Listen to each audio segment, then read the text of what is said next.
So you have your to not do list, you have your to do list, you have your to fix list, you have your quantity list, you have your qualities list. Your to not do list is more important than your to do list in the sight of Allah subhanahu wa ta'ala. Your to leave off, what you're going to stop, is more important than what you're going to start. Because you are meant to go back to Allah subhanahu wa ta'ala. Your fitrah, your natural inclination is to go back to Allah subhanahu wa ta'ala. Jannah is your destination on the GPS so long as you don't take a wrong turn.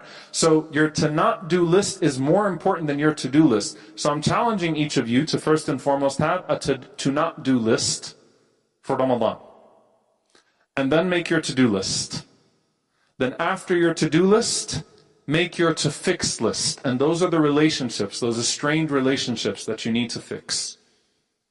Make your list from now. What are the quantifiable, consistent deeds that I will do after Ramadan? Make your after Ramadan quantity list now. Don't wait till Ramadan finishes to try to pick up the scraps. Say in Ramadan, I'm going to read this much Qur'an.